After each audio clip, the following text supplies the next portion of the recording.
Bismillahirrahmanirrahim. Assalamualaikum warahmatullahi wabarakatuh. Alhamdulillahi wahda. Wassalatu wassalamu ala man la nabiyya ba'da. Wa ala alihi wa sahbihi wa man wala amma ba'd. Ikhwatal Islam rahimakumullah. Para peserta kajian fikih yang senantiasa dirahmati Allah.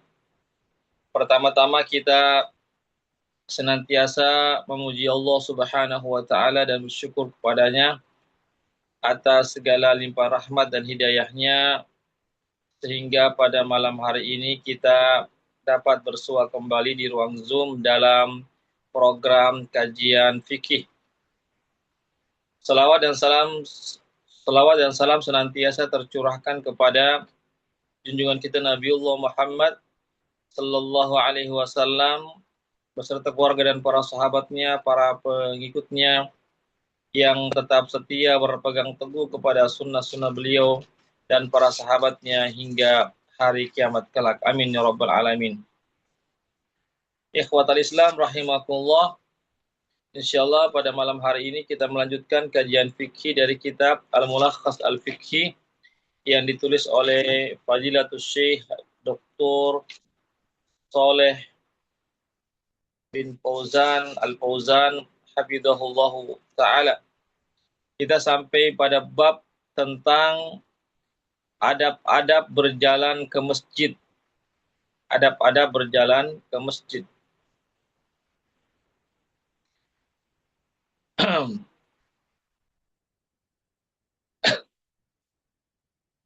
Sebutkan bahwasanya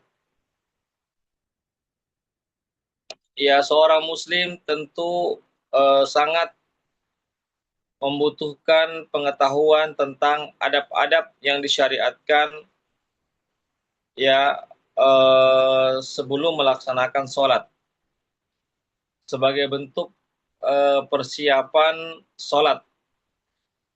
Ya, karena sholat merupakan ibadah yang sangat agung yang seyogyanya perlu dipersiapkan dengan persiapan yang baik agar seorang muslim itu ia melaksanakan ibadah sholat itu dalam keadaan yang sebaik-baik keadaan.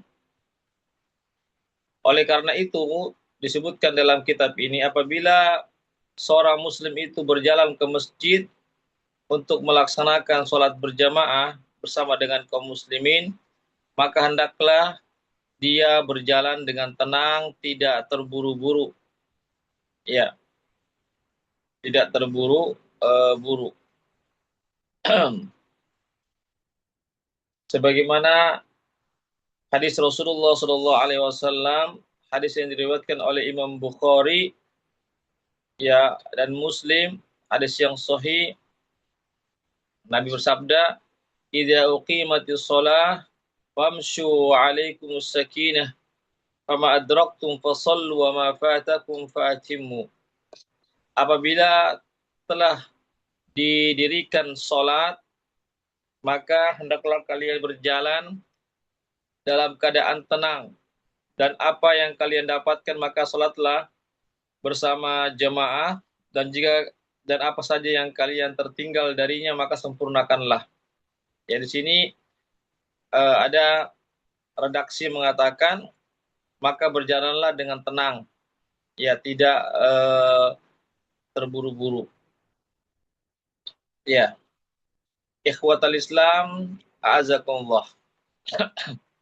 Kemudian hendaklah seorang yang keluar ke masjid untuk melaksanakan sholat, maka hendaklah dia datang lebih awal ke masjid untuk mendirikan sholat agar dapat meraih takbiratul ihram bersama imam dan juga dapat melaksanakan sholat berjamaah di awal waktu. Dan hendaklah seseorang itu memperpendek langkahnya menuju ke masjid agar dia mendapatkan pahala yang banyak disebabkan langkah-langkah kakinya yang banyak. Sebagaimana hadis Rasulullah Sallallahu Alaihi Wasallam, hadis riwayat Bukhari dan Muslim, yang bunyinya, apabila salah seorang dari kalian berwudu lalu menyempurnakan wudunya, kemudian dia keluar ke masjid dan tidak ada yang menyebabkan dia keluar melainkan hanyalah sholat, maka tidaklah dia melangkah satu langkah melainkan diangkat satu derajat, maka diangkat satu derajat untuknya dan dihapuskan satu dosa atasnya. Ini keutamaan ya orang yang berjalan ke masjid. Tentu sebelumnya dia telah berwudu secara sempurna dari rumahnya, lalu dia datang ke masjid untuk melaksanakan sholat tentunya, maka setiap langkahnya itu diangkat derajatnya oleh Allah, dan setiap satu langkah yang lainnya dihapuskan dosanya. Berarti semakin banyak langkah-langkah kaki kita, maka semakin tinggi derajat yang Allah berikan kepada kita, semakin banyak dosa-dosa yang dihapuskan dari kita. Apabila seseorang itu sudah sampai di depan pintu masjid, maka hendaklah dia mendahulukan kaki kanannya ketika masuk ke dalam masjid, seraya membaca Bismillah, A'udzubillahil azim, wa biwajhihil karim, wa sultanihil qadim, minasyaitonir rajim, Allahumma salli ala Muhammad, Allahumma gfirli dunubi, waftahli abwaab rahmatik. Ini dibaca seraya melangkahkan kaki kanan dan membaca doa ini. Kemudian apabila seorang muslim hendak keluar dari masjid, maka dia hendaklah mendahulukan kaki kirinya dan membaca doa yang sama seperti masuk ke dalam masjid, hanya saja mengganti kalimat waftahli abwaab rahmatik dengan waftahli abwaab fadlik. Ya, itu yang perbedaannya. Ya, diganti dengan waftahli abwaab fadlik kalau ingin keluar dari masjid. Kalau masuk masjid, waftahli abwaab rahmatik. Ya, artinya ya Allah, bukakanlah bagiku pintu-pintu rahmatmu. Ya Allah, bukakanlah bagiku pintu-pintu anugerahmu. Ya, kenapa dibedakan lafaz ini? Karena masjid itu adalah tempatnya rahmat, maka kita minta kepada Allah rahmat, pintu-pintu rahmat. Dan di luar masjid itu adalah tempatnya rezeki yang Allah berikan, maka kita meminta anugerah atau rezeki dari Allah Subhanahu wa taala tatkala kita keluar dari masjid dengan membaca waftahli abwaaba fadlik, ya Allah bukakanlah bagiku pintu-pintu rezekimu. Ya. Dan apabila seorang masuk dalam masjid, maka janganlah dia duduk sampai dia sholat sunnah 2 rakaat sebagai bentuk penghormatan kepada masjid. Sebagaimana hadis Rasulullah Sallallahu Alaihi Wasallam yang disebutkan dalam hadis riwayat Bukhari dan Muslim, "Idza dakhala ahadukumul masjida fala yajlis hatta yusalli rak'atain." Apabila salah seorang dari kalian masuk dalam masjid, maka janganlah dia duduk sampai dia sholat 2 rakaat terlebih dahulu. Ya, ini perintah dari Nabi. Sebelum kita duduk, tatkala kita masuk dalam masjid, maka kita disunahkan untuk sholat sunnah tahiyatul masjid sebagai sholat sunnah 2 rakaat tahiyatul masjid sebagai bentuk penghormatan kepada masjid. Kemudian setelah itu kita diperintahkan untuk duduk sambil menunggu sholat. Ya, duduk sambil menunggu masuknya waktu sholat. Ya.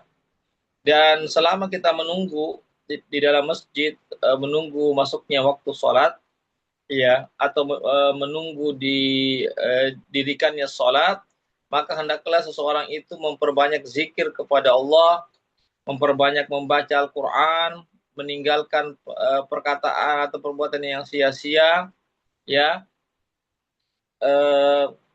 Itu yang dilakukan ya pada saat seseorang itu menunggu sholat itu akan didirikan. Ya, ikhwatal Islam, azakumullah. Kemudian apabila seorang itu sedang menunggu sholat, menunggu didirikannya sholat dalam masjid, maka janganlah dia berkata-kata tentang perkara dunia. Jangan dia membicarakan tentang perkara dunia. Ya, karena disebutkan dalam hadis Rasulullah Shallallahu Alaihi Wasallam, ya, bahwasanya eh, berbicara perkara-perkara dunia pada saat menunggu waktu sholat didirikan, maka itu dapat menghanguskan kebaikan-kebaikan, sebagaimana api itu dapat menghanguskan kayu bakar. Ya, ini ya perumpamaannya ya.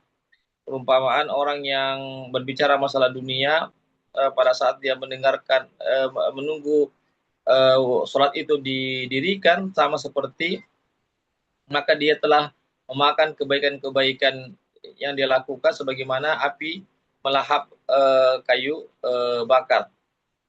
Kemudian disebutkan dalam hadis Rasulullah Sallallahu Alaihi Wasallam, hadis riwayat Bukhari dan Muslim, bahwasanya apabila seorang hamba itu apa namanya eh, menunggu waktu sholat, ya, maka malaikat itu memohonkan ampun untuknya. Maka malaikat memohonkan ampun baginya.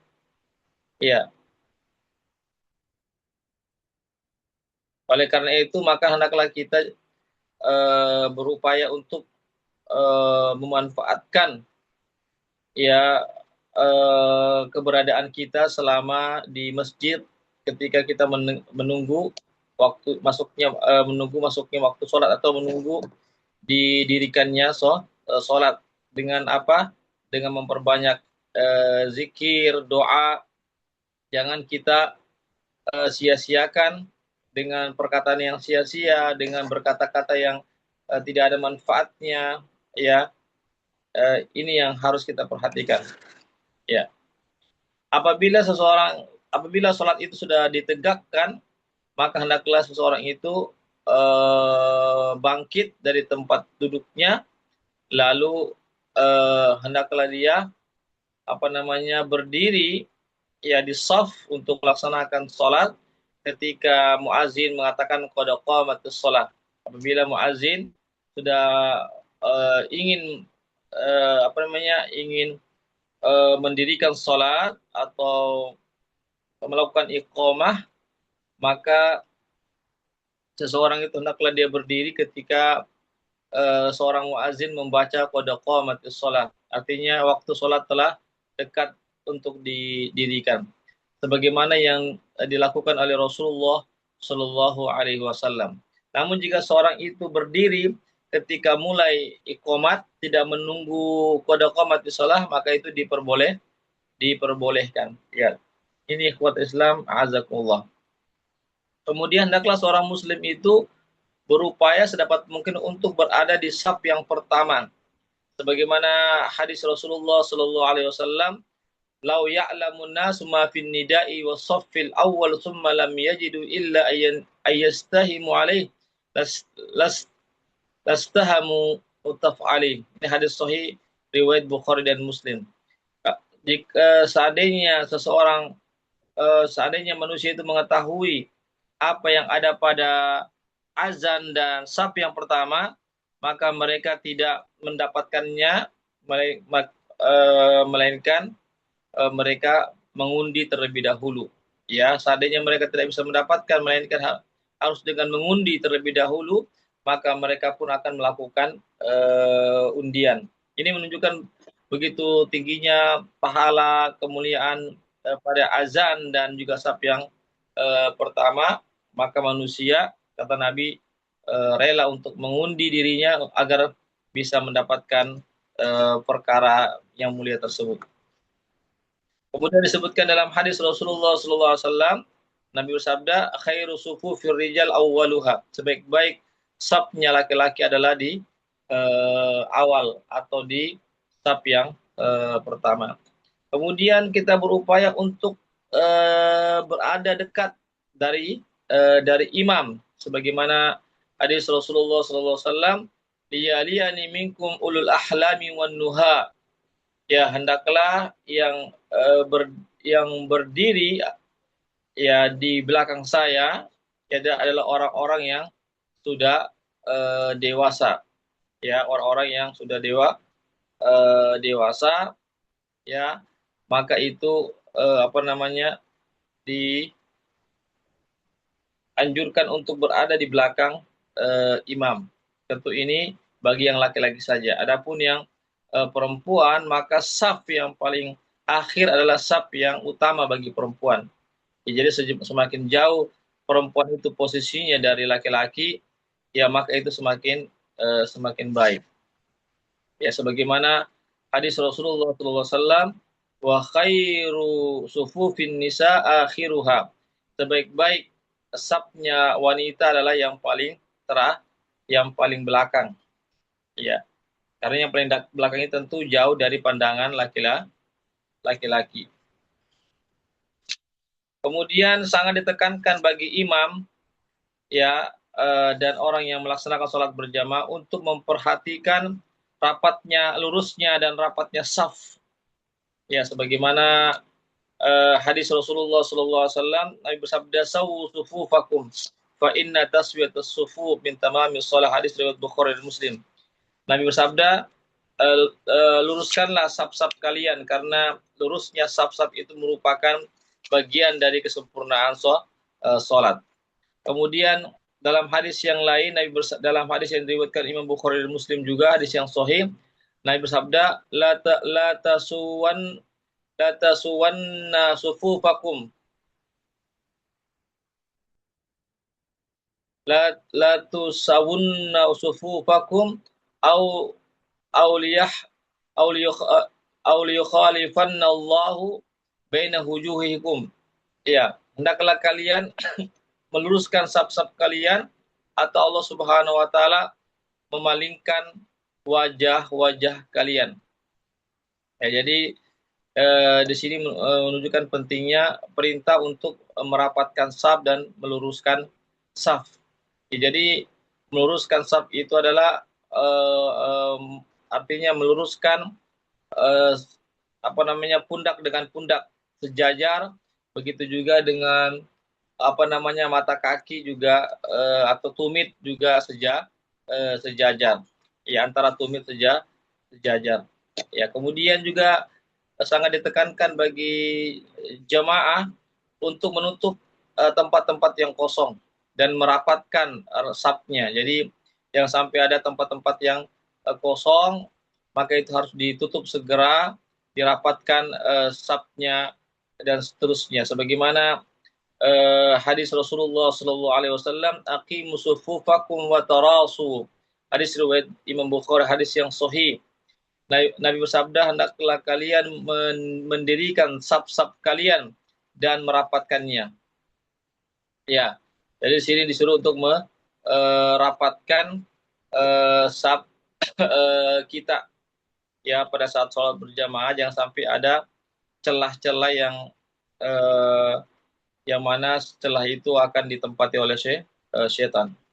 Ya, ini ikhwat Islam azakumullah, ya, terkait tentang adab-adab berjalan ke masjid, ya. Pembahasannya tidak terlalu panjang, ya, mudah-mudahan adab-adab ke masjid ini memberikan tambahan ilmu bagi kita agar kita mengetahui hukum-hukum yang berkaitan dengannya, agar juga kita mendapatkan pahala-pahala tatkala kita mengamalkannya. Demikianlah apa yang bisa kami sampaikan. Sebelum saya tutup, kalau ada yang bertanya dipersilakan.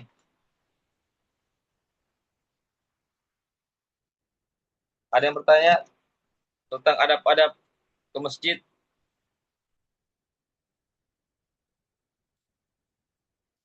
Baik, kalau tidak ada, kita cukupkan sampai di sini saja. Barakallahu fikum. Mudah-mudahan ada manfaatnya bagi kita semuanya. Saya ucapkan jazakumullah khairan katsira kepada para peserta yang sudah hadir pada kajian kami pada malam hari ini. Baiklah, kami akhiri dengan membaca doa penutup majelis. Subhanakallahumma wa bihamdik, asyhadu an la ilaha illa anta, astaghfiruka wa atubu ilaik. Wassalamualaikum warahmatullahi wabarakatuh.